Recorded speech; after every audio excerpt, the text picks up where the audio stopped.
Apps can do a lot of cool things. You could order dinner, gamble on your favorite team, and track your health. You could even get a mortgage. One click and you can be approved. I'm not sure by who or what country they're in. You deserve more from the mortgage industry. At AnyMac Home Mortgage, we believe in the need for live human interaction during a very complex process. The kind of service and guidance which an app simply can't provide. Our customers are more than credit scores and income documents. They're individuals and families who live in and strengthen our communities. Their story is our story, and that story begins in a home. Chris Sawyer is an expert on providing superior customer service and in meeting the mortgage needs of current and future homebuyers. With over 18 years of experience in the industry, Chris is able to help customers migrate through the home buying and home financing process by using his wealth of knowledge as a well-qualified mortgage professional. And best of all, Chris is located in Cromwell, Connecticut, where he has helped hundreds of clients in Connecticut, Massachusetts, and Rhode Island make their dreams of home ownership a reality. Visit chrissawyer.any-mac.com. Email him at csawyer@any-mac.com or give him a call, 860-878-8730. Chris Sawyer, NMLS number 39345, corporate NMLS number 338923. AnyMac Home Mortgage, an equal housing lender. American Neighborhood Mortgage Acceptance Company, LLC. DBA AnyMac Home Mortgage. Go-Fi Direct. Connecticut First Mortgage Correspondent. License Lender. Broker number ML 338923. Massachusetts Mortgage Lender and Mortgage Broker License number MC 338923. Rhode Island License Lender. License number 201128110L. Call for additional details. Jones on first down, wide open, it's Barkley, and Saquon Barkley will take it into the end zone. Your best ability is availability. Saquon Barkley, he's great when he's on the field, but the problem is since 2018, he hasn't been healthy for this team. Look at this, they lob it to him, he taps it in off the glass. How about that? Porter Moser, I think right now is the best coach in college basketball, hands down. Fins 2 for 3, he's done his part. Pitch is drilled to deep right field toward the pole, and it is gone. They don't mind not being what they were in the 90s as the best organization in baseball, because the Yankees are not. They're even close to the best organization in baseball. You're trying to be the Rays, and the Rays do this for a reason. Like, you're the Yankees.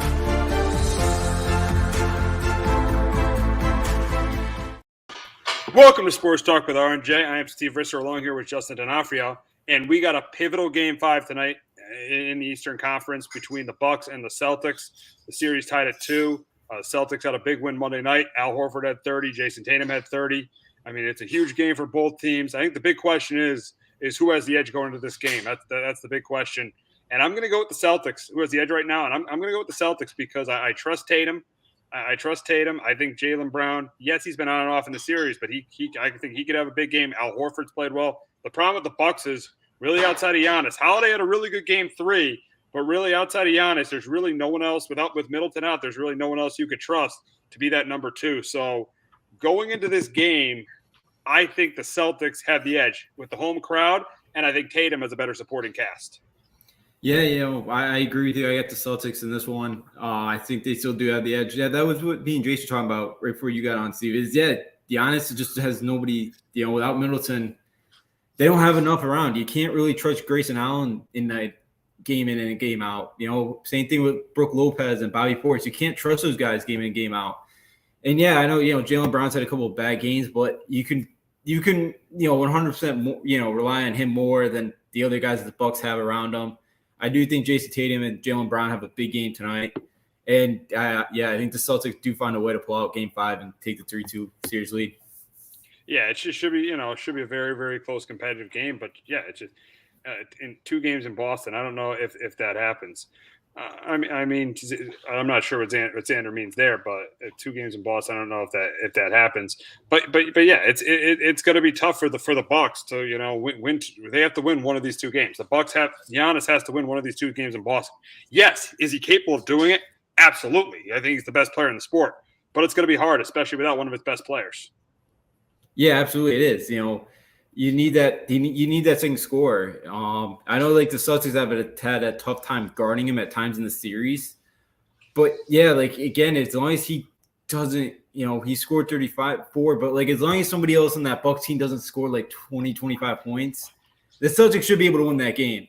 Yeah, for the Bucks, they have to. No, they don't have to win. They'll have one in Milwaukee. Yeah, they don't have to win 2. They don't have to win 2 in Boston. They have to win one of the 2 in Boston because they'll have Game 6 in Milwaukee. So yeah, For the Bucks to win, they'll have. Oh, I think you might mean for the series they have to win 2 in Boston because they won. Oh, They won in game 1. Now I know what Xander means. Yeah, so yeah, it's going to be tough for them to get that second win in Boston, but I wouldn't be surprised knowing how good Giannis is. But I got to go with the supporting cast of the Celtics over what the Bucks have right now. Yeah, same as me. I trust Jaylen Brown. Al Horford had an unbelievable game 4. Maybe that kind of is a spark plug for him, and it kind of gets him going and carries momentum here for the Celtics. So yeah, I get the Celtics at home taking it game 5.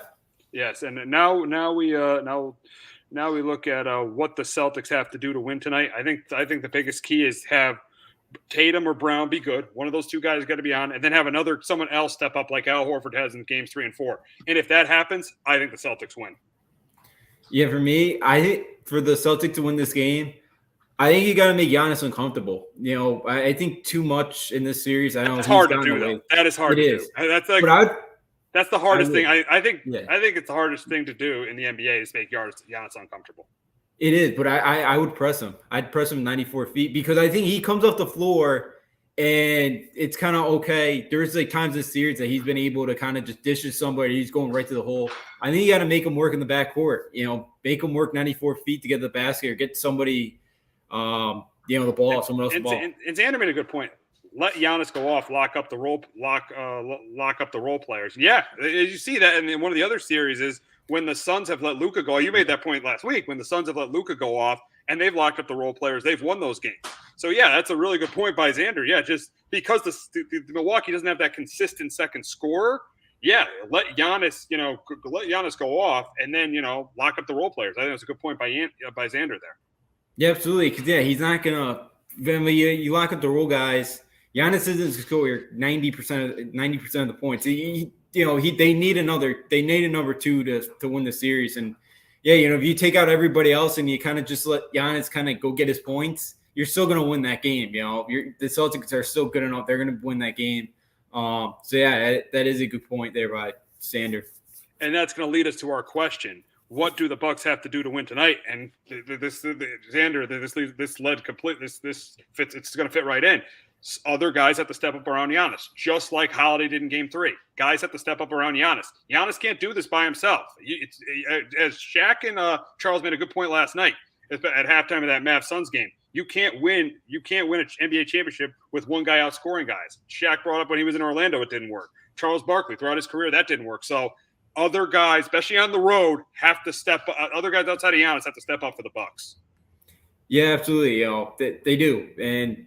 To be the better, like a Drew Holiday's got to be good tonight, or Drew Holiday, Brook Lopez, Bobby Portis. If those guys somehow get hot tonight and open everything else for Giannis, it's great. They got a great chance. My point for the Bucks tonight to win this one, I think they got to finish. They've had some excellent, really good third quarters the last couple of games. The fourth quarter they haven't really played that well. They got to finish tonight. You got the lead going the fourth quarter. You got to be able to finish tonight to win the series. They played really well in the third quarter. It's that fourth quarter that's kind of they struggled a bit this series. So I think for the Bucks tonight, they got to finish late. And Xander makes a really good point. Bucks need a big game from Portis, Holiday, and Connaughton. I think 2 of those 3 guys got to have big games. I agree there. 2 of those 3 guys got to have big games. You're on the road. You need other guys around your best player to get the job done. That has got to happen for them to be victorious because the Celtics overall without Middleton have the better team, but we know that the Bucks have the best player and that best player can make guys around him better. But also when, Giannis is being doubled and he's kicking it out to a Connaughton, he's kicking it out to a Holiday, he's kicking it out to a Portis, he's kicking it out to a Grayson Allen. Those guys have to step up. Yeah, I completely agree. They do. And if the Celtics do either try to lock up Giannis or lock up all the role players, it makes it even harder for some of those guys to get open. And they're gonna have to find a guy like Patrick Connaughton is he's from Massachusetts. I think he's lives 20 minutes outside of Boston. That's a guy that would love to have a big game tonight and really put the pressure on the Celtics tonight. So yeah, I think for the Bucks, guys gotta step around them. Because Giannis is going to probably get 30, 35, 40 points, but that won't be enough if nobody else steps up. And here's another point by Xander. Bucks seem to not take advantage of the post players on the C's lack of size to compete with Giannis Giannis, Lopez, and Portis. Bucks have the size to take over the series. Good point. That's something that Mike Budenholzer's got to do. He's got to get the ball inside. Yes, the Celtics, and then there's a good chance Robert Williams. Well, I don't know if Robert Williams is playing or not, but that's a good point by Xander. Utilize your size. I know that's kind of old school NBA, but it's an advantage you have. The Bucks should use it. Yeah, absolutely, they should. I think they tried to use that on the defensive side of the ball, where they're trying to make the Celtics kind of settle for threes, which has worked a couple of the games. And a couple of the games, the Celtics have shot the ball really well. But yeah, on the offensive side, take it to the basket. Robert Williams is a great inside defender, but as you mentioned, he may not be available tonight. Yeah, and the Bucks have gotten, get to the line, hit your free throws. Like that's something that could really open up for those role players too. You're taking to the basket. The Celtics got to come double team now. That opens it up for some 3-point shots for Holiday and the other role players, and they hit those shots. Yeah, so I think it's a good point. Yeah, the Bucks kind of take advantage of their size. Yeah, exactly. And we got another comment from I don't want to get this.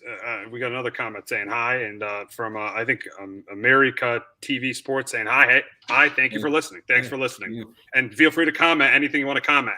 We'll definitely read it, and we'll definitely start a conversation with it. So feel free to comment anything you want to comment. But yeah, the Bucks definitely got to take advantage of their size. Now, I think we've both said the Celtics are going to win tonight, but we'll talk about it again. I think the Celtics win tonight. That's my prediction. I think they go up 3-2, and I still have them winning the series in 7 because like I've said earlier, they have a better team around Tatum than the Bucks do around Giannis. I think Middleton is the difference maker. Him not playing is the difference maker in this series. So that's why I got the Celtics winning tonight and the Celtics winning in 7. Yeah, I'm going to still stick with my Celtics in 6 here. I think they get it done tonight at home, and they go game 6. They somehow get it done. Wow. Win by 15. Whoa. So you got the Justin. I was kind of focused on what Xander was typing. You got the Celtics in 6, right? Yeah, I still got Celtics. You got the Celtics in 6. Bucks win by 15. No way. I ain't joking. There is no. Here's something I will guarantee. There is no way the Bucks win by more than double digits tonight. No way. On the road in Boston, no way. I wouldn't be surprised if Giannis carries the Bucks to a victory and they win. There is no way the Bucks win this game by more than double digits. No way at all. And Xander, I'll give you permission to call me out in the group chat tonight if they do win by more than 15, because there is no way the Bucks win this game by more than double digits. Yeah, unless Jason Tatum and Jaylen Brown get hurt, that's probably the only possible way they lose by more than 15 at home. They lose by 15 at home tonight, or even double digits. I love it, fellas. That's like the only one. Yeah. That's the only way of that happening. So it should be very interesting tonight. Game 5, pivotal Game 5 of the Bucks and Celtics tonight at 7:00.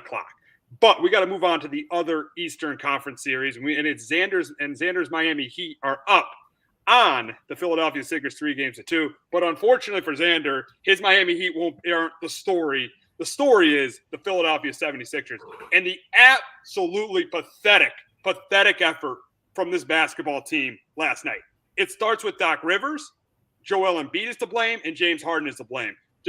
They had the momentum in the series, and their effort last night was absolutely pathetic. Horrible. I mean, this is not what the Sixers thought of when they traded for James Harden. Not at all. They thought when they traded for James Harden that this team was going to at least get to the conference finals. I wouldn't be surprised, Xander. We'll get to that prediction. I wouldn't be surprised if the Heat close it out in Philly the way the Sixers played last night, because the Sixers were a disgrace last night. They were an embarrassment last night. Doc Rivers coached like the way he coached last night, he should be fired. That effort was absolutely horrendous. James Harden we thought in Game 4, but he proved like Game 4 was fool's gold. He was absolutely horrible last night. Embiid came out. Embiid was terrible. The Sixers just don't have a leader. Embiid's a great player, but he's not a leader. He is not a leader. They have no leadership on this basketball team. And that's why this team is not an NBA. This team is not a contender to win a championship.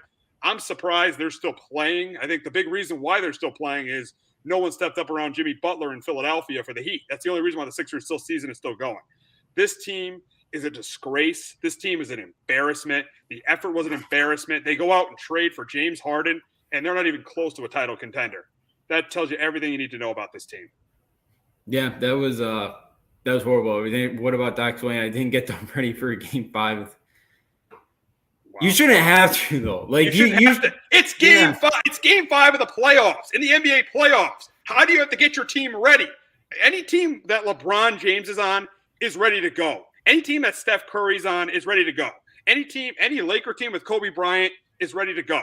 Any team with Michael Jordan is ready to go. How do you have to be ready for a game 5? That makes no sense at all.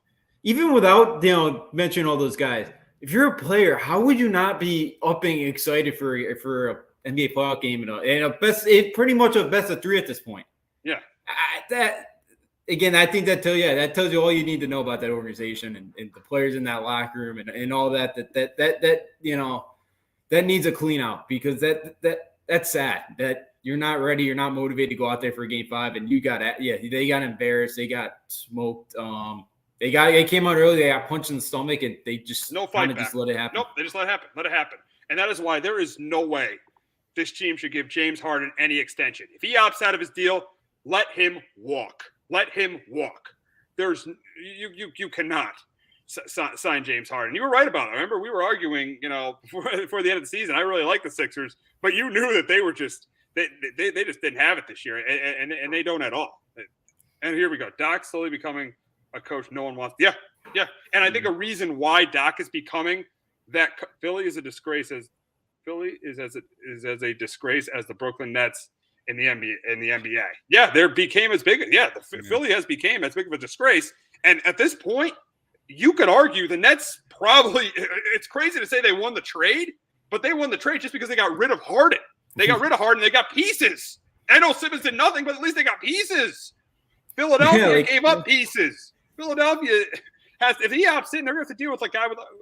They have to deal with a guy with like a cap of $43 million. I mean, it's just an absolute mess in Philly. And we'll get to Doc. Doc's slowly becoming a coach that no one wants to play for because of these playoff collapses. It happened with the Clippers. Had that 3-1 lead in 2015. He had that 3-1 lead, against the Nuggets. Last year, he loses to the Hawks in the second round. It's amazing. He won an NBA championship, got the Celtics to a championship, was considered one of the top coaches in the league, and now he's fallen. He's now a coach no one wants to play for, and I don't blame him for not wanting to play for Doc. He didn't have his team ready to play a game 5. That's disgraceful. No. And then a couple weeks ago, he called out that 03 Orlando Magic team. He was calling them out too, like, going back to the past about just take responsibility. Yeah. He's still up for the Lakers job, I guess. It's still a candidate somehow. I can't imagine the Lakers are that dumb after this year to go out and hire him, but you never know. But yeah, 5 years ago, I love Doc Rivers. I thought he was an outstanding coach. Yeah, now forget about it. He's been horrible.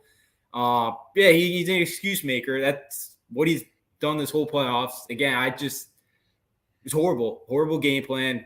I don't know how you don't have a team. Your team's not fired up to play in a game 5. It's horrible. Yeah, and then didn't the Sixers give up a couple of first round picks? I know it doesn't mean a ton. They did give up first round picks. Seth Curry, Andre Drummond, and Ben Simmons for a guy who they thought was going to get them at least to the conference finals. He's not even gotten them close to the conference finals.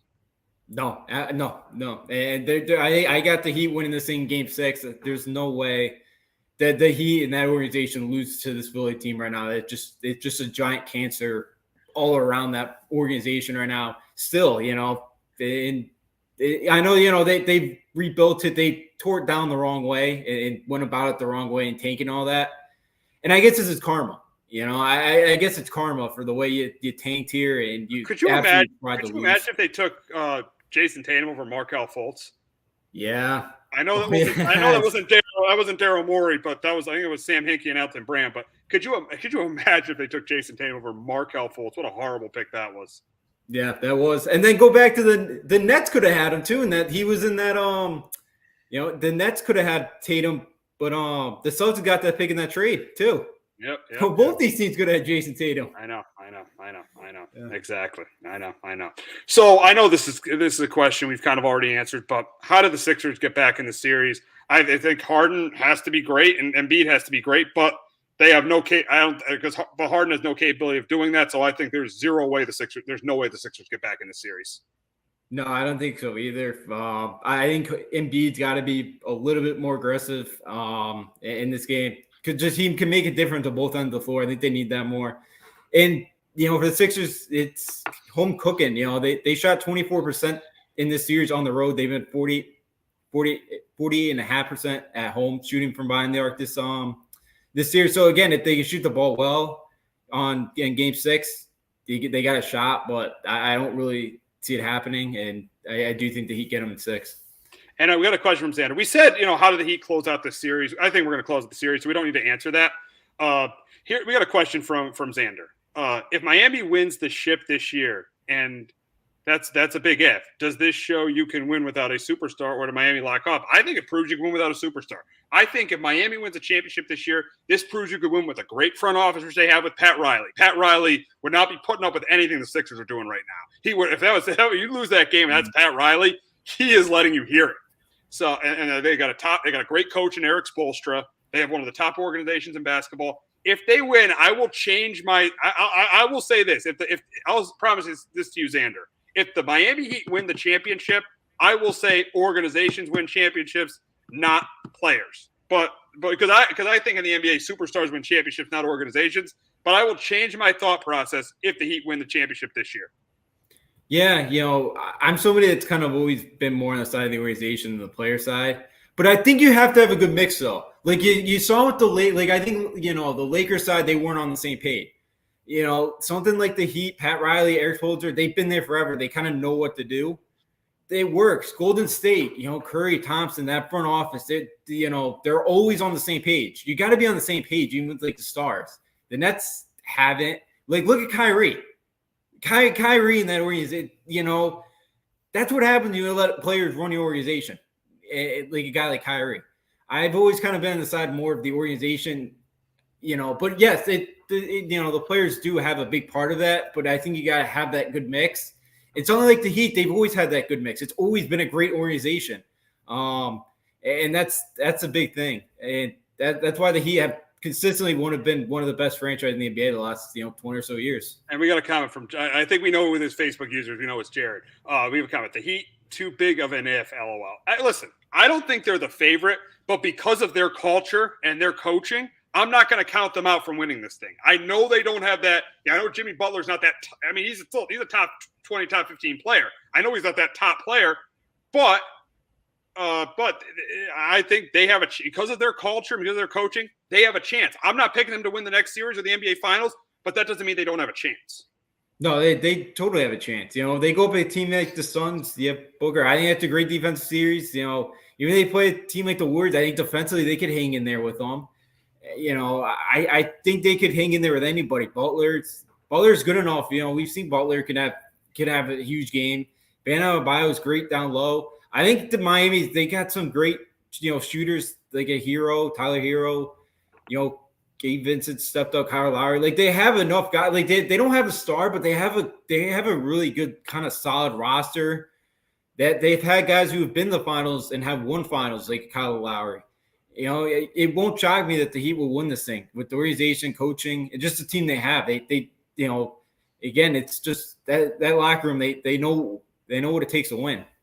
Absolutely, without question.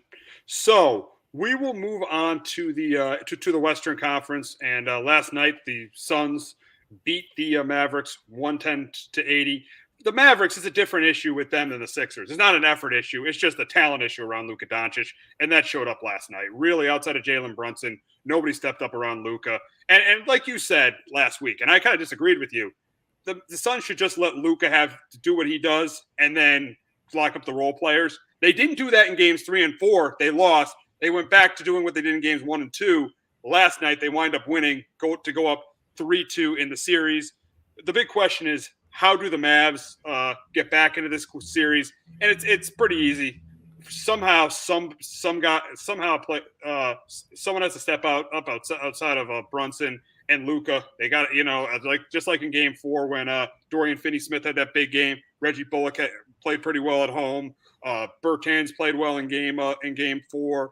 Cleveland played well in Game 3. They got to have guys step up around Luka Doncic, but I think it's going to be very hard to, because I feel like the Suns have figured out how to play the Mavericks now. Let Luka get his and just lock up the role players, and I think it's pretty easy for them to win because after Luka, they clearly have the three best players in the series.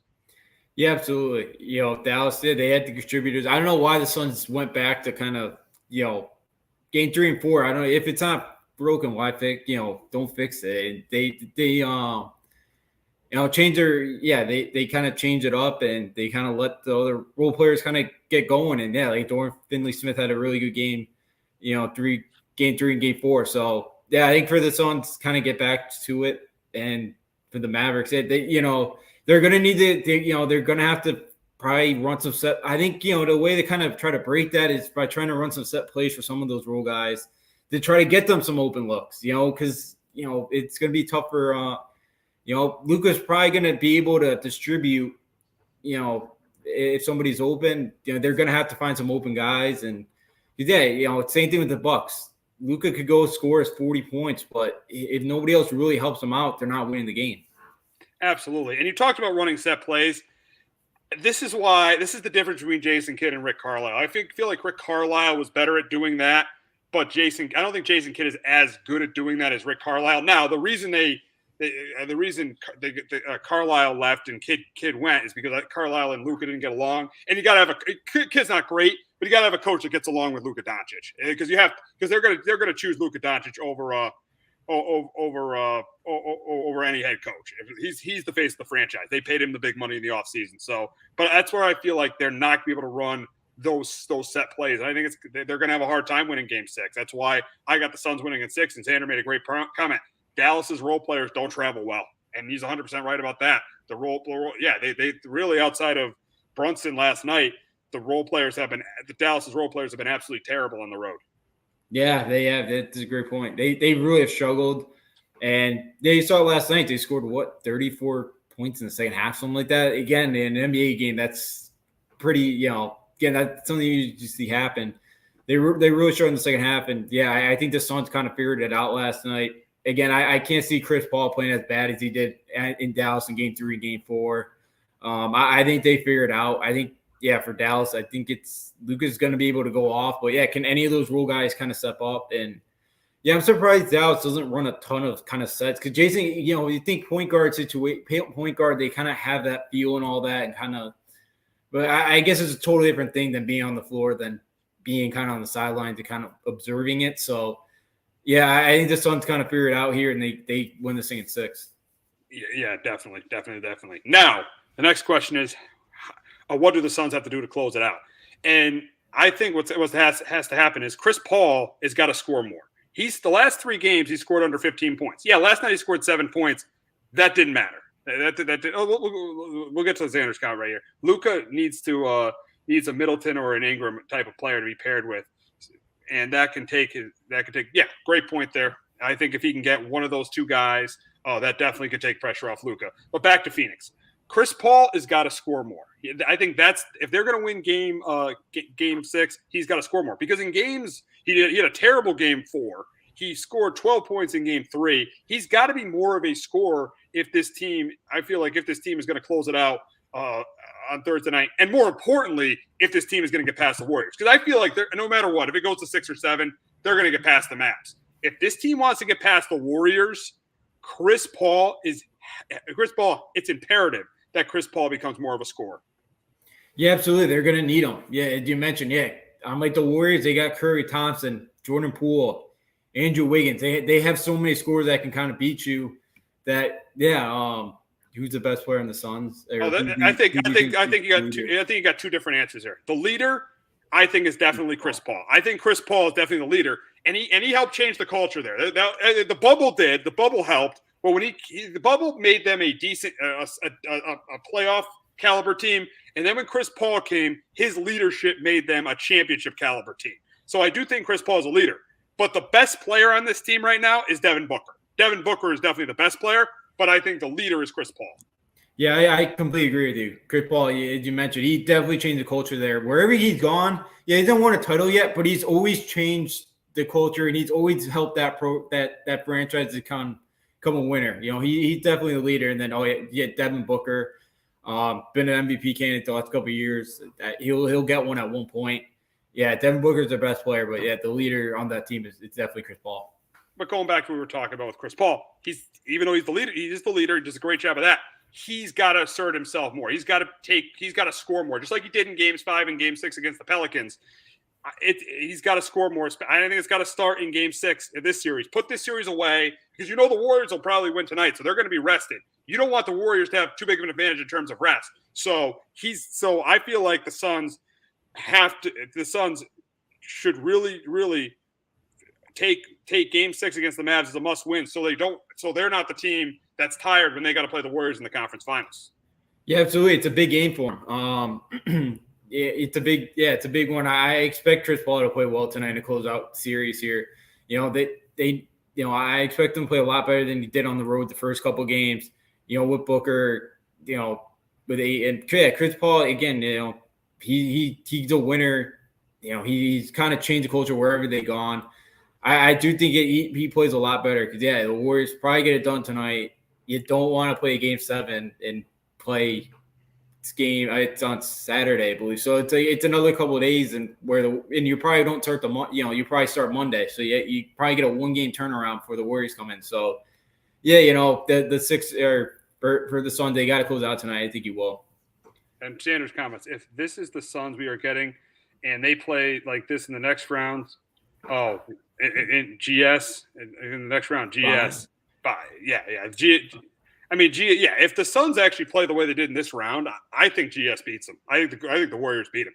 I definitely think the Warriors beat them. I mean, if they lose 2 games on the road to the Mavericks, if they can't beat the Mavericks one of those 2 games on the road, how are they going to beat the Warriors one of these 2 games on the road?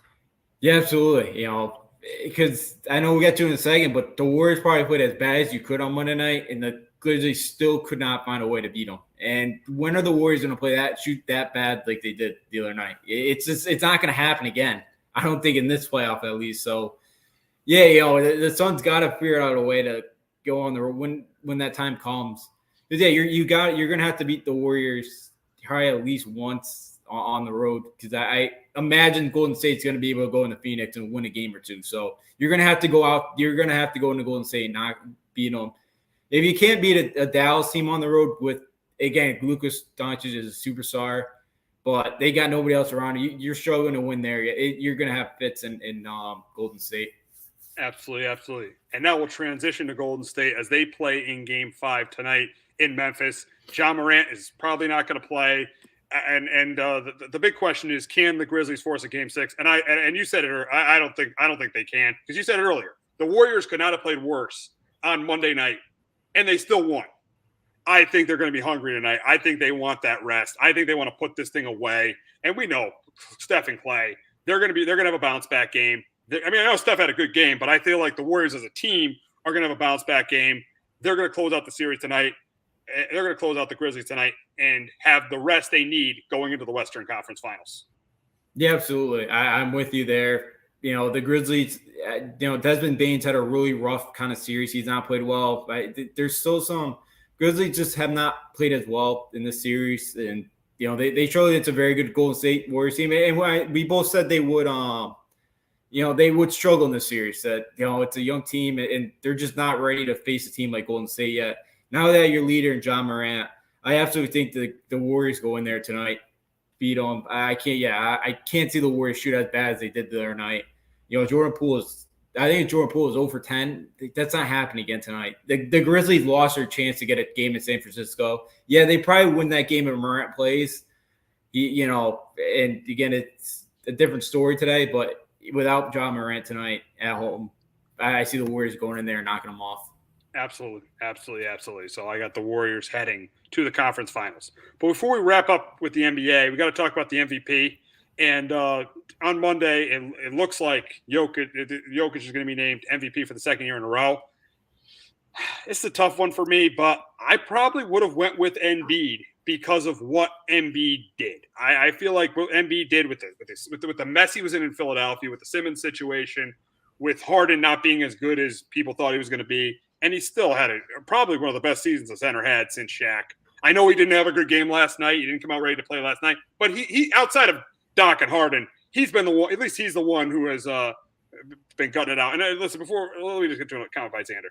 Grizz can hang their hat on getting this far with one future superstar. If they can pick up a Bradley Beal or an Ingram, oh, absolutely. It's like them. The thing is them and the Mavs. if them or the Mavs can pick up that really good second guy, I think that gives one of those teams the advantage. That definitely is going to give one of those teams the advantage going forward. Yeah, absolutely. Because Golden State, Curry and Thompson, they've been around a while. That roster's starting to kind of get there up in age. Chris Paul won't be around forever. Obviously, Booker, Ayton's contract's coming up. We'll see what kind of happens there. But yeah, there's definitely a spot if one of those two teams could get a Beal or Ingram or somebody else, a second guy for them. Both those teams are title contenders. Absolutely. Now back to the MVP. Embiid, just everything he had to deal with this year in Philadelphia, and last night, yes, he didn't have a good game, but it's more on Harden and Doc. I feel like that was more on Harden and Doc. Everything's had to deal with in Philly this year. He would have been my MVP. Jokic, yes, he had a great year statistically, but in the playoffs, his team was easily out in 5 games. And I think Jokic is a great player. I think he's an outstanding player. Here's the account from Xander. Embiid lost the MVP when the Sixers lost that 30-point blow to the Nets. Lost to the Nets. 30-point blow to the Joker in Philly. The race was neck and neck then. Got blasted by Miami and then lost to Boston all in a 2 weeks in. So it's close. It's close between the two. I would have went Embiid, but I don't think there's a huge issue with Jokic winning it. No, it's not, because the Joker is a special player, and now I know it's not supposed to be included into the playoffs. It's supposed to kind of end the regular season.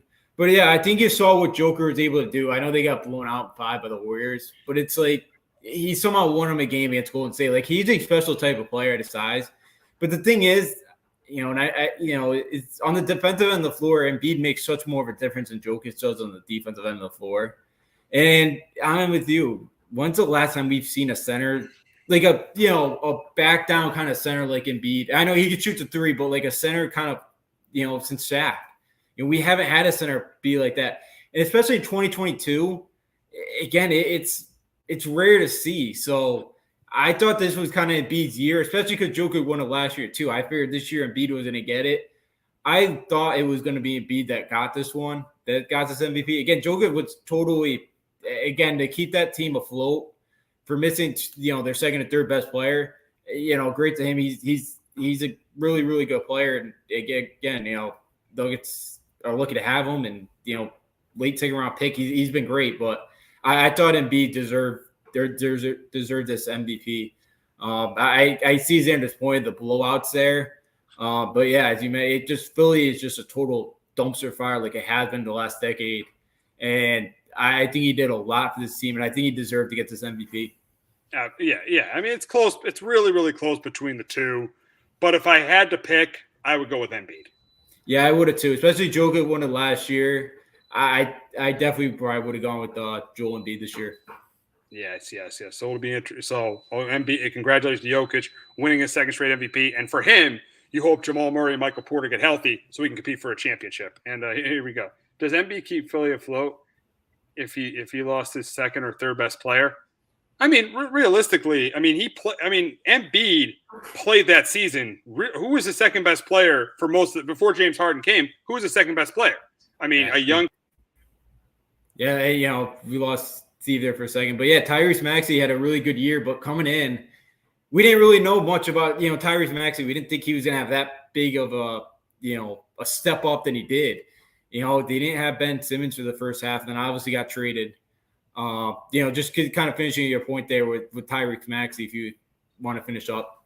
Yeah, I mean, you had a young Tyrese Maxey and Tobias Harris. That was his second best player. So I feel like he kept that team pretty much. I think he kept them afloat. I think he kept them. They were one of the top 4 teams in the Eastern Conference. So it's a tricky debate, but I would go with Embiid. Yeah, it is. In the Eastern Conference this year was a lot better too than the Western Conference, if you want to throw that in there too. But yeah, we didn't think Maxey was going to have this big of a step up this year. Again, he really did step up for this team, and great for him, and great for the future for him. But yeah, I thought we kind of I thought Embiid kind of got it more, and he did kind of help that team stay afloat. And we're kind of really learning a lot about Doc Rivers too the last few weeks. He's not the greatest coach in the world, and the Nuggets have a pretty good coach of Mike Malone. So, it's, that kind of helped out too there. So, yeah, Embiid kind of was out for most of the year. And James Harden, he's another head case. I mean, he just, I don't want to say head case, but he just didn't step up the way he should have stepped up. No, he did not. He had a rough. He's had a rough time here at Philly. Just not the same guy. Absolutely. So the Yankees win again last night. They continue to play well. The Red Sox continue to struggle. But before we talk about that, we got a promo from Clovercrest Media. Do you have a 401k and some savings for future retirement, but don't even know if it's enough to live off of? How much is enough? How often are you thinking about it? The team at JPEX Financial Group can help set your mind at ease. We specialize in creating strategies in the planning and managing of your financial, educational, and investment needs. We help clients pursue their investment goals with sound financial strategies. You deserve a personal, tailored plan. Lasting, meaningful, and open relationships are the foundation of our practice. You've worked hard for your money and should feel confident in your investment choices as you make decisions for your financial future. Your goals are our goals. We are dedicated to your needs and hopes for your future. Visit our website and give us a call at 860-430-5397. Securities offered through Raymond James Financial Services, Inc., member FINRA, SIPC. Investment advisory services offered through Raymond James Financial Services Advisors, Inc. JPEX Financial Group, LLC is not a registered broker-dealer and is independent of Raymond James Financial Services. JPEX Financial Group is located at 78 Eastern Boulevard, Glastonbury, Connecticut.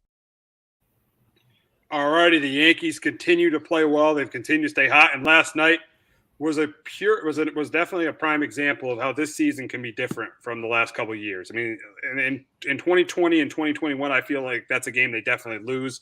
Last night they come through. They really the last couple of games they've been struggling offensively, but their two best guys bailed them out of it. Sixth inning down 3-0. Giancarlo Stanton hits the 3-run homer, and then with Jordan Romano on the mound, Aaron Judge, their best player, comes through in the clutch to win the game for the Yankees 6-5. That was a great win for the Yankees last night. Yeah, it was, and that was definitely a big one against the Blue Jays and team that, they played well against so far. But yeah, as you mentioned, the last few years, there's no way they win that game. Romano walks two guys, kind of, comes up to Judge, and his first career postseason first career walk-off homer for him. And Gleyber Torres, as we just had a 3-run shot. So the Yankees. Oh, it's up 3-1. Wow. Now let me tell you, he's been hitting. Yeah. He's been really, really. Gleyber Torres, I mean, he's had some huge hits, Gleyber Torres. I mean, he had a couple weeks ago against Toronto, he had the 2-run homer, then he had the big single. We saw on Sunday that game-winning home run. And then today, the home run, the 3-run homer to put on 3-1. The hits they're not only getting hits, he's not only getting big hits, they're timely. Those hits are so timely. And that's huge for this team. And we even said it before the season. If Gleyber Torres and DJ LeMahieu can be better than they were last year, and it looks like they've been so far, this lineup could be really good. And combine that with the way the bullpen and the rotation's been, that's why this team has the best record in baseball. Yeah, it's just all clicking right now. I know it's so early, but I don't know if you've seen the first inning, Tyone, again, his stuff just was not there. He got out of it, only giving up 1 run. Sandy, I got 2 tickets to Game 2 of the upcoming Houston series in September. Yankees versus Sox at New York. Those should be 2 fun ones. Yeah, those should be fun ones. I mean, the Red Sox are probably going to be out of it, but that Houston series should be fun because Houston's coming too. So, that Houston series should be a lot of fun. And whenever the Astros come to Yankee Stadium, they get it from the Yankee fans. Oh, yeah, that'd be a fun one, seeing the Astros here. And yeah, Boston's probably be out of the race by then, but it's still Boston. Boston's going to want to come in here, knock them off. But yeah, everything's clicking. Tyone's has pitched really well this year. Again, he's been great. And it's everybody's been healthy, knock on wood. But Tim LeCastro was the first guy going the IL on Sunday all year.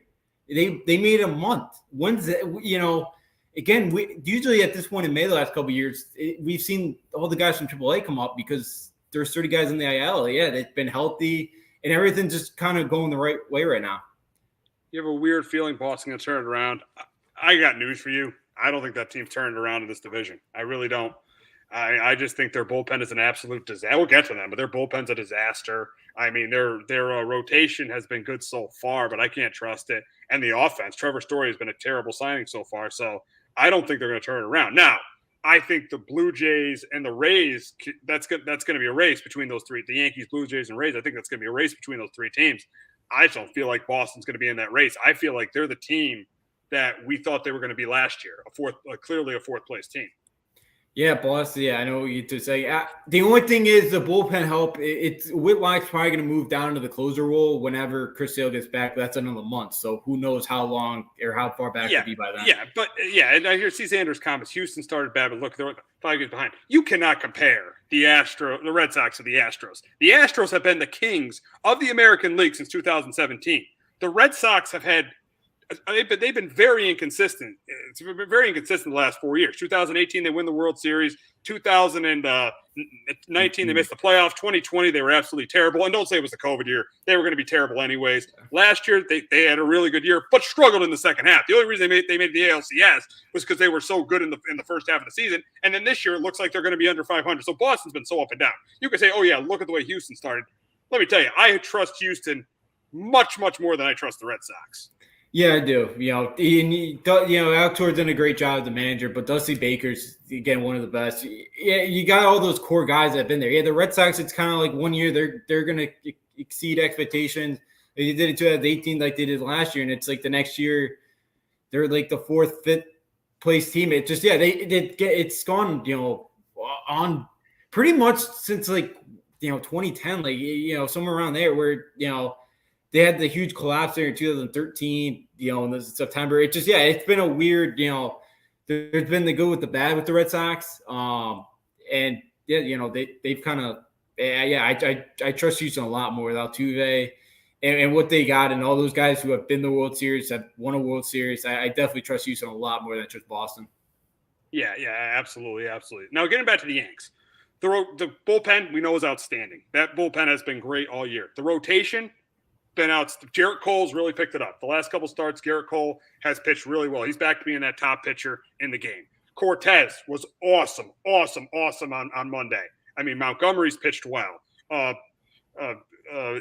Severino's been okay, but and Tyone's been pretty good. And he says, I still feel the Yanks have a legit arm. I still feel like the Yanks need a legit arm. Yes. I may agree with you there because you can't trust Cortez, Montgomery. Even though Cortez and Montgomery pitched well last year, you can't trust Cortez and Montgomery to be this good. So yes, I think definitely that's a need. But also, I think they need another bat. I really think the Yankees need another bat because this offense is for as well they played before last night. This offense concerns me a little bit. They only in their previous 5 games, they only scored 6 runs. I mean, Nestor Cortez had a no-hitter going on Monday, and I don't think he even got the win because the team couldn't score. No, Clay Holmes got the win. Yeah, which is number 4. Why the Reds only have 5 wins. So they have more wins than the Reds. Yeah. I mean that's the thing. I mean, the offense. If there's a concern about this team, even though it's been better than last year, it is the offense. Yeah, it's been the bottom of the order. It hasn't been great. I know they've had one of the lower numbers. Again, the catcher spot, they have not gotten much. And again, the defense has been great. Higashioka has been horrible. And all these people now, and now I know that what Joe was saying about Gary Sanchez all these years. I mean, all these people that wanted Kyle Higashioka over Gary Sanchez are absolutely crazy. Yeah, but even Austin Romine a couple years ago. Then he went to Detroit. He did nothing there as a starter. Yeah, again, you take the good and the bad with Gary. And Sander, I'm glad the Yankees aren't dependent on the ball. Yeah, and I think we talked about this last week. Last year in August, when everybody's in the NL, what'd they do? They ran, they played small ball. That was the best month of the year. That's what when I was they were watching the game last night, and they were talking about the Yankees are taking a much bigger of approach down the minor leagues on running and taking a more, they want to be faster, they want to get quicker on the bases, they want to be smart on the bases. Like that's what they need. They don't, we don't need the best hitter at every position. No, again, the speed guys work. We've had guys like Gardner. Tim LeCastro has been great when he's been a pitch runner. It puts pressure on the defense. They're finally figuring that out. Exactly. Not relying on the long ball. I mean, they relied on it last night, but not completely relying on the long ball. It's definitely helped them. It has absolutely helped them, and it definitely has gotten them to where they are. I mean, I think they're going to keep this up with the way they're playing. The offense concerns me a little bit, but I think they're going to keep this up. I think they're going to stay in first place for a while. Yeah, looking good today. Getting another game on Toronto there. And, yeah, like the White Sox just came off a sweep of Boston. Actually, their game just got canceled against Cleveland today, and it sounds like Cleveland got COVID. Oh, wow. Not a good sign there. But so like Chicago's been kind of up and down. Then you go to Baltimore for 4 more. You can't lose to Baltimore this time. So yeah, I think that it's 8-game stretch coming up. They should do pretty well in that. They should kind of, with the Rays, I know coming up at the end of the month, but yeah, they should be comfortably here in first place for a little while longer. Absolutely. Now we got to get to the other team that has really, really been struggling, and that's the Red Sox. Right now, I know they won last night, but they're 11-19 in last place in the AL East. And as we said earlier, I felt like last year was kind of a fluke for them. I really do. I felt last year was a fluke.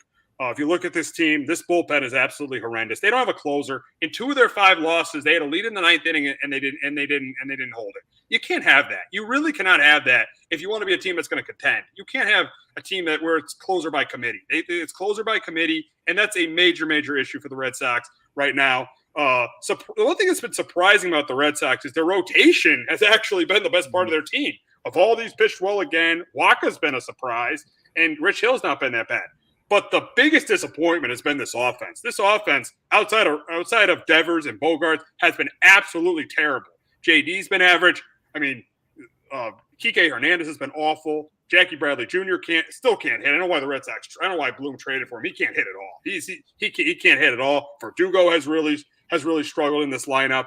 And the guy that has really struggled, who has been the biggest disappointment, has been Trevor Story. Trevor Story has been pathetic. He's been awful so far. And if this continues, Chaim Bloom is going to get a ton of criticism for signing this guy and not improving this bullpen, which has cost them a good amount of games early in the season. So it's just been the Red Sox are back to being a mess, and I think it all starts at the top with Chaim Bloom. I think it's all on Chaim Bloom. Not signing Bogaerts to an extension, I think it's absolutely ridiculous. I think that's absolutely terrible. Let's just say this GM is not Theo Epstein, not at all. No, he's having a rough year so far. Yeah. Again, I know it's just the rumors with Bogaerts, but if they're really $100 million off, they can't be loaning them that bad. It's pretty sad. Yeah, and you talk about the rotation. Waka's on the IL now. Sale, I guess, suffered a little bit of a setback with a illness, but they're still hoping it won't affect his timeline. He'll still be back in early June. He's supposed to start throwing, I think, by the end of the week. But they're kind of hoping because their bullpen has blown 10 games. It's terrible. It's absolutely terrible. It is terrible. And the thing was, this was a problem, especially in the second half of the year last year, and they did nothing to address this. They did absolutely nothing to address this. What they did was add a position player playing out of position. Yeah. And Story, he got the Golden Sombrero last Thursday and got booed. So he should get booed. He has every right to get booed. Trevor Story. He's every right to get booed. I mean, he was supposed to step up for this team, and he has been absolutely terrible. Yeah, so the fans are starting to get on top of him. And I think they were hoping, as a Yankee fan, I'd love to have. They will never, ever trade him to us. That is not happening. Well, he can opt out. Oh, he can opt out. Oh, that would be nice. That would actually be nice. I wouldn't mind. That would be that. If that ends up happening, if they let him walk, he goes to the Yankees. Chaim Bloom's got to be fired on the spot. Red Sox fans are going to want that. He wears number 2 because of Jeter. I don't know if he grew up a Yankee fan, but he wears number 2 for Jeter. That it could help. But so the stories kind of show that's kind of been the problem. I think bullpen wise, they're hoping Barnes is going to figure it out, and he just hasn't. He can't. He's got no fastball. He's throwing just curveballs, and you're just sitting on it. Fired on the fired on the spot. Yeah, if you allow that to happen, then you should be. It's absolutely absurd to allow that to happen. Yeah, because Ellsbury and Damon are good players, but like Bogaerts is kind of like, there's a different feeling with Bogaerts. Ellsbury and Damon were on championship teams, but they were not the big reason why they won those championships. But like Bogaerts would be terrible if that happened for the Red Sox. Yeah, it would. I need Bogaerts. His name is too similar to mine to be a Yankee. Saying there, but it rhymes. Yeah, it's pretty close. But yeah, the Red Sox, they got to – again, Whitlock's going to be the closer whenever Sale gets back. But again, that's another month. So how, I can't see them continue to try to float and kind of stay in this thing because the offense, it's been too inconsistent. Alex Redu got out to a hot start. He's slowed down. He's not played well lately. It's just, I don't know in this bullpen because Hansel Robles' numbers have looked pretty good. But the thing is, he's like top 5 in like hard hit rate for like reliever. It's been luck factor for him. That's kind of, it's helped his numbers. So it's been, I don't know where they're going to have to turn somewhere. I don't know where, because it doesn't seem like they're making a trade right now. It's too early. And I don't think there's anybody in the minor leagues right now that they think's going to, on the pitching side. I know like the announcers and the fans kind of want a guy. They want Tristan Cassis to get called up, but I don't know. If stays the manager, I'd say at least until next year. I think they're obviously, even if they're bad this year, they'll give Cora another year. I think if he's bad again next year, maybe his job's on the line. But I don't think there's any way he gets fired at the end of this year, unless he completely loses the clubhouse.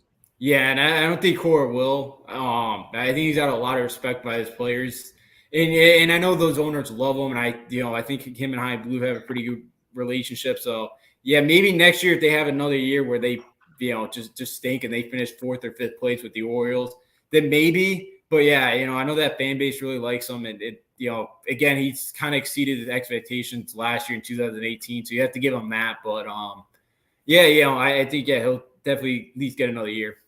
Oh, absolutely, without question, he gets another year. So before we wrap up baseball, we got to talk about what happened last night. And Reed Detmers threw the first no-hitter of the season against the Rays. I think the first Angels rookie to throw a no-hitter. So outstanding. It was great to see that. But the bigger story is how well the Angels have been playing with the 2 superstars they have, Mike Trout and Shohei Ohtani. The Angels right now 21-11 in first place in the AL West. The big question is, are they contenders to win the World Series? I think they are. I don't think they're the best team in the division. I still think the Astros are. But I definitely think they're going to make the playoffs, and I definitely think they are contenders. And I think a big reason why is the bullpen's been good. The lineup is definitely better. Jared Walsh has hit. Marsh has hit. Even Tyler Wade has not been that terrible for them. So I think their lineup is better than it's the best it's been in a while. I think their bullpen is definitely – this is the best team Mike Trout has had around him since the Angels made the playoffs in 2014. Yeah, I don't know. I think they probably get the playoffs, right now. I don't know if I'd still call him a contender. Can I trust Trout to stay healthy? Can I trust Rendon to stay healthy? Can I trust Syndergaard to stay healthy? Because he's been good too. He's been a great pickup. If the Angels finally make the playoffs, I'll give Trout his title back as best player in baseball again. That's fair. That's fair. Yeah. I think so. I think you might have to. Him or Ohtani. I think it's really between him and Ohtani. Yeah, right there. Because we haven't seen enough of Fernando Tatis. He's not can't stay healthy. Vlad Guerrero. I'm a big Vlad fan. Again, he's just such a good hitter. With Vlad, I think that might be the Vlad. With the Trout. Must have talking about staying healthy. I just don't trust the Angels to stay healthy. Can I trust his bullpen to pitch like they can for all year? I don't know. So I like Joe Maddon as a manager. The pitch staff's been good, but I don't trust this team. Can I see this team do it for 162 games? I'm just not there yet. They're gonna, Syndergaard's been really good. Trout's having a really good year. Rendon has not been great, but again, he played 50 games last year. Can he stay healthy? I don't know if I'm there yet with the Angels. I think they can make it. If they can get it in, I think they could go on a run and knock some people off. And again, that would be great for the sport of baseball. I know baseball's rooting for it, but I'm not there yet. You made a good point. Baseball needs the Angels to make a run. I think the Angels will get the highest ratings of any. I think the Angels will get the highest. If they go far, the ratings in baseball are going to be really high because of the 2 superstars they need. The lack of the stars being marketed in baseball is a problem. If they could have Trout and they could have Ohtani, they could have Trout and Ohtani in their league championship series, in their World Series, I think that's really going to help the ratings. I think the ratings will be the highest. I think baseball will have the highest ratings since 2016 if the Angels make a big run this year. Yeah, I completely agree. And let's take it a step further. The best 4 records on the major leagues are the Mets, Yankees, Angels, Dodgers. These are the 2 biggest markets in the country.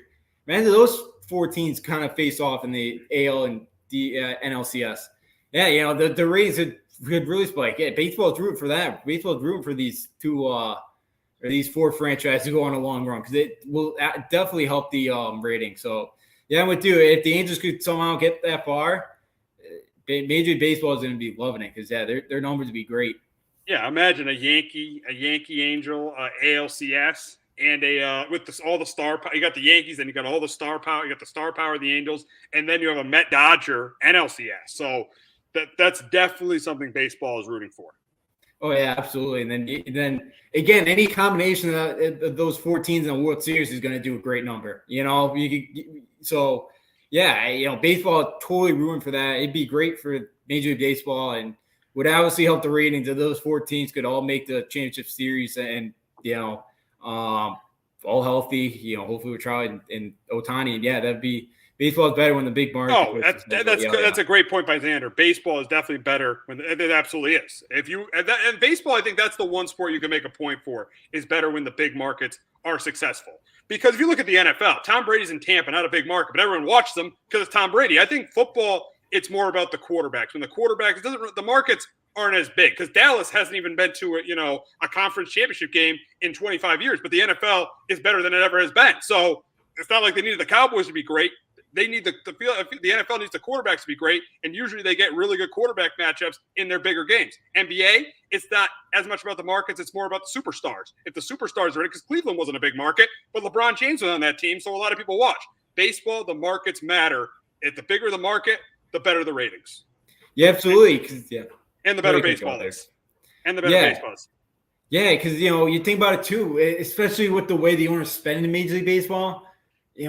Pittsburgh doesn't have these stars. Cincinnati doesn't really. They got Votto, but the markets. It's like they have the stars. These big guys have the stars. No one cared about the Reds winning, Brewers winning, the Rays. Yeah, I like the Brewers. I think they go on a long run, but Yelich is the same guy. Yelich is the same player, but how is the cat? He's like somebody that's may not really follow baseball get that excited to watch Christian Yelich. Probably not, and you could kind of say somebody that's not a big baseball fan, they're probably going to want to watch the Trout or Ohtani, and that's kind of what the sport needs. Yeah, they need those big teams to kind of get the get kind of those Casuals fans really into it, get kind of the people that don't really watch a lot of baseball to want to watch the postseason because you have those stars in it. Absolutely. So, Tom Brady is going to be heading to the broadcast booth after he retires. But before we talk about that, we got a promo from Clovercrest Media. Hello, my name is Joe Aguirre. I'm the president of Clovercrest Media Group. And here at CMG, we have a wide variety of podcasts, including sports shows like Keys to the City, The Roll Call, Throwing Jabs, All Four Downs, and Jawing About the G-Men. And great true crime shows like Sticky Week, Crimes and Consequences, Ivy League Murders, and Bird, the unsolved murder of David Eichmann. You can find all these podcasts and so much more by visiting clovercrestmedia.com. So after he retires, Tom Brady is going to be joining the broadcast booth and working for Fox's #1 team. He'll join Kevin Burkhardt in the booth whenever he retires. I feel like it's going to be after this season because his contract is done with the Bucs. I feel like this will be his last season as playing, and I think because now he knows he has something after football. I think he goes and works for Fox after that. But Tom Brady, he's set for the next decade now. After he retires, he'll be joining Kevin Burkhardt in the broadcast booth. Yeah, I agree with you. I think it's probably it for him. Crazy that he, the crazy deal, 10 years, $375 million to be a broadcaster. He's going to make a lot more money than he did with in football. And again, he would deserve that, make that kind of money. But it'll be really weird to hear him in the locker or in the press box. But good for him. He's kind of figured it out. And I wonder, that was probably part of the, he probably could have got something done with Fox, if he really wanted to this offseason to start in September, but he probably wanted one more year. And, he probably wants to stay close to football. It kind of seems like a guy that does not really want to leave the sport, and this is going to keep him close to it. Absolutely. And there's just nothing this guy fails at. And I think he's going to be a great analyst for Fox because there's nothing he doesn't work hard at. He likes to watch film. He'll be watching a lot of film during the week. Being an analyst at Fox, I think he's going to be outstanding. Oh yeah, he's such a smart guy out there that it's just gonna be something where he's gonna kind of just know everything that's good. He's gonna know a lot that's gonna be kind of pre-snap stuff that's gonna be just kind of here's process of kind of going everything through pre-snap of kind of what we've seen the last 22 years, because he's gonna be able to kind of pick up some of those probably blitzes, be in the press boxes still. So yeah, it'll be very fascinating to hear him again. Yeah, he's such a smart guy. No, he knows this. He knows the sport inside and out. So, yeah, it'll be really interesting to listen to him whenever that kind of broadcast career starts. Absolutely. Now, there wasn't much news in the NFL this week, but my team made a move, and this was a move we saw coming. The Giants cut James Bradberry to free up cap space. They free up $10 million in cap space by cutting James Bradberry. But the big criticism here, and this is my first criticism of Joe Schoen at the GM, if you knew you were planning to cut James Bradberry, why in the second round? I know you traded down once. Why'd you trade down twice? And when you traded down the second time, Kyler Gordon was still on the board, and Andrew Booth and Kyler Gordon were on the board. You traded down to take Wan'Dale Robinson. Why didn't you just take one of those corners if you knew that James Bradberry was retiring? Because right now, Adoree Jackson's the number one corner. Flott's who they drafted in the third round from LSU. He's the number two corner, and then it's really between Darnell Holmes, Rodarius Williams, one of those guys to be the nickel corner. So why would you not take a corner in the set? Why would you trade down and draft a wide receiver we knew was going to be there in the third round instead of drafting a corner in the second round? That's what I don't get. I get the fact they cut Bradberry. I mean, Bradberry had a really good year, had a career year in 2020, came back down to earth. He was average last year for us. So I get cutting Bradberry, but the problem is why would you not take a corner so you could get close to as good at the position? Now you're clearly worse at the position with a defensive coordinator that likes to play a lot of man coverage. Even though Bradberry's his own corner didn't fit that scheme, why wouldn't you take a corner in the second round if you knew you were going to get rid of Bradberry? Yeah, I'm with you. It's interesting, because there's some really good corners left on the board. Because we kind of knew this was going to come for weeks, and that's what was going to happen. So it is interesting why he didn't go in the second round when there's some really good corners left. I'm not sure why you take a step back there, especially because Wan'Dale Robinson, again, he's another Kadarius Toney pretty much. Assuming he's probably going to get traded anyways. But, yeah, you had guys there. I don't know why you trade back more. It was an interesting move. But, yeah, Bradberry had a career year, 2020. Definitely did take, he had, it definitely did come down to earth last year. And yeah, we kind of saw it coming in the last few weeks. But I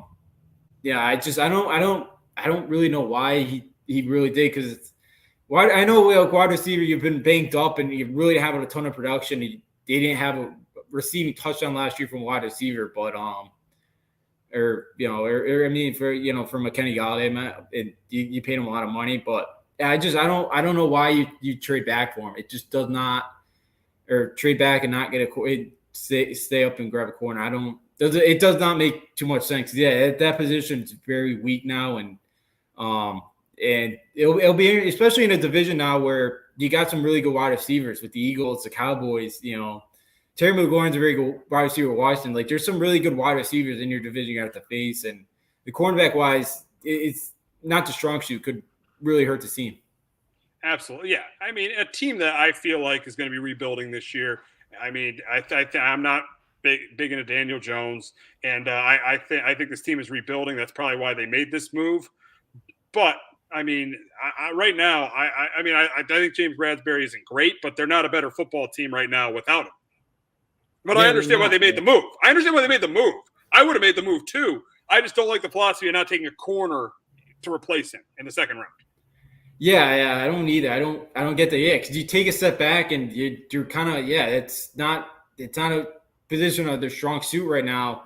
And it's a division that's got a lot of offensive talent. You're gonna need another corner, and again, like an Andrew Booth, I thought had a first round grade. And Kyler Gordon, I thought it was right around where he went. Early second rounder. Late first round pick. You could have got a really good corner there to help out. So yeah, it's an interesting decision to go get another wide receiver.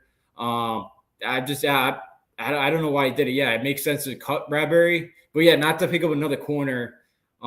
It was a very, very interesting move. Yeah, so now because if you draft a Gordon or you draft a Booth, they could be as good or maybe a little bit better than Bradbury was last year. Now you're definitely your number one corner is definitely worse than Bradbury was last year. So you're gonna have to rely. They're gonna have to rely on getting pressure on the quarterback with Thibodeau, with Williams, and with Ojulari, and they're gonna be blitzing a lot because Martindale blitzes, but they're gonna have to blitz a lot. But my concern is they're gonna be playing a lot of man coverage, or there could be a lot of penalties there. But they're going to be blitzing a lot. And they're going to have to rely on getting to the quarterback because their secondary is not going to be great. No, it's not. Yeah, it's going to be tough, and yeah, you're going to have to. And I know they struggled. Giants struggled last year, and I think they did. Obviously did address their pass rush. Getting a Kayvon Thibodeau. So yeah, that's they're going to have to bring pressure to the quarterback, and the secondary. Yeah, it's going to take a lot of hits like it did last year. It's going to be a big kind of learning curve for this team, but yeah, they're going to have to get to quarterback. It's a big offensive division, and they're definitely going to have their struggles a lot at times this year. Yeah, it's gonna be tough, and I don't know if the corner draft next year's I can't think of it right now, but if it's going to be like a big kind of there's a big corner coming out or not, but yeah, it'll be interesting to see if he makes a trade or something, or he's got another idea to try to pick up another corner here before the season starts. Yeah, we'll see what happens there. We'll see. But we got to wrap up talk. We'll wrap up the show talking about the NHL playoffs, and the Rangers just keep giving up goals. 14 goals in the last 2 games. You're not winning doing that. That's absolutely disgraceful. How much of these goals are on Igor? How much of these goals are on Shesterkin? These 14 goals that the Penguins have scored the last 2 games.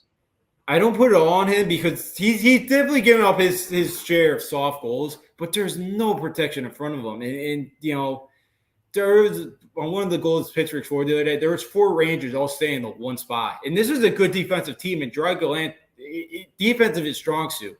And they've been horrible defensively. They can't get the puck out of their own zone. Mike Sullivan is just running circles around Galan. He's had a really, really rough series, and again, the Penguins dominated the last 55 minutes. The Rangers scored 4.5 minutes in, and after that, it was all Penguins. I don't put it all on Igor. He made a couple really nice saves on a couple breakaways, but it's just, again, you got nothing in front of you. What do you expect? Nobody's blocking shots. There have been some bad turnovers. I don't put it all on him. He's giving us some soft ones, but again, he's not getting much help in front of him. Yeah, it just seems like he's not getting the help, and they're just scoring a bunch of goals. The big question is, can the Rangers come back and win this series down 3-1? I know it's hockey. It's not the NBA, so there's a chance. But I just think with the inexperience and the fact that they're being outcoached, I just don't think they have a chance to come back in this series. No, tonight's going to be tough because I think for New York, if Pittsburgh gets out early, they get up. That crowd's going to turn on them very, very quickly, and it's a young group that really hasn't been here, and I think that could be very problematic for them. They just can't get the puck in Pittsburgh zone. There's been a lot of lazy passes. It just looks like they're tired, and a lot of these guys probably haven't played this late into a season, and I think that 3 overtime game did a lot to them, and I just think they're tired right now, and Pittsburgh, again, it's an older group, but they know how to win, and this is their last go-around. They mentioned last week, Crosby, Malkin, Letang, all 3 of them are free, or Malkin and Letang are both free agents. They're not going to have enough cap to sign both of them. So this is their last go around. I think Rangers win it tonight, but they go down to Game 6.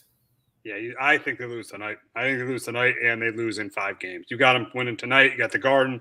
I got them losing at the Garden. You got them winning tonight at the Garden, losing in 6. So.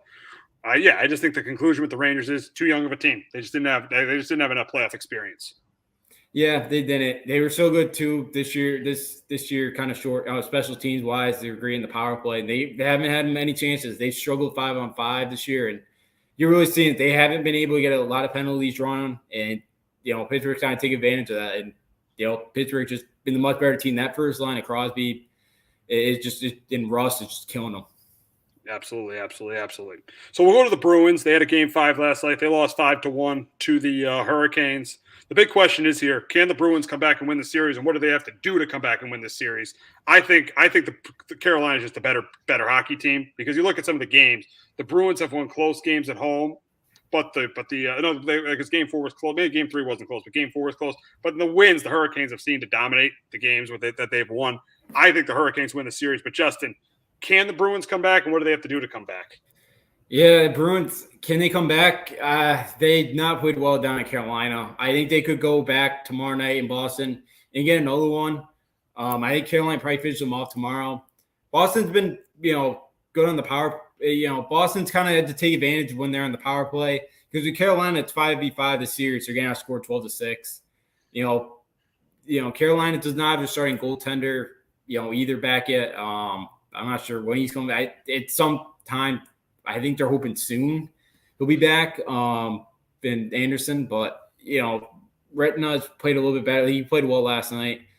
The thing for the Bruins is that first line has done all the damage, and like Bergeron, Brad Marchand, Bergeron, Pasternak, they've really done a lot of the damage, and they haven't been able to get a lot of the other lines going, and that's kind of been the big problem. Is to win a cup final, you got to have four lines all kind of connecting, kind of doing it, doing a little bit of everything. And they just haven't been able to do it. And they got to get some of those guys going. And I think, too, for Carolina, it is such a big motivation factor, too, because the Bruins have knocked them out the last couple of years in the playoffs. So for Carolina, they want to kind of return the favor to them. And I think they'd love to do it on Boston's home ice on Thursday. And I think they'll be able to do it. Swayman's done a pretty good job in net. But, he's still kind of inexperienced there for a playoff in the playoffs. And I, hurt a bit. I just think Carolina's got too much firepower. I think they'll finish it off on Thursday. Yeah. Do you think not having Rask has hurt the Bruins in the playoffs so far? Yeah, definitely. Because the two guys, Swayman and Yolmark, they don't have a ton of playoff experience. And I think it definitely has hurt them a bit. Because it's a different story when you get to playoff hockey. And Carolina's got a ton of really good young talent too, and they've gotten a lot of shots on net, and they've kind of really they've been able to get to their goaltending. Yeah, it seems like they have all series long. But that's going to wrap it up on Sports Talk with R&J. For our producer, Jace Garcia, did a great job. For Justin D'Onofrio, I'm Steve Risser. We'll be back next week talking the conference finals and the NBA playoffs, the NHL playoffs, and the Yankees and Red Sox. Have a great weekend, everyone. Jones on first down, wide open, it's Barkley. And Saquon Barkley will take it into the end zone. Your best ability is availability. Saquon Barkley, he's great when he's on the field, but the problem is since 2018, he hasn't been healthy for this team. Look at this. They lob it to him. He taps it in off the glass. How about that? Porter Moser, I think right now is the best coach of college basketball, hands down. Vince 2 for 3. He's done his part. Pitch is drilled to deep right field toward the pole, and it is gone. They don't mind not being what they were in the 90s as the best organization in baseball, because the Yankees aren't even close to the best organization in baseball. You're trying to be the Rays, and the Rays do this for a reason. Like, you're the Yankees.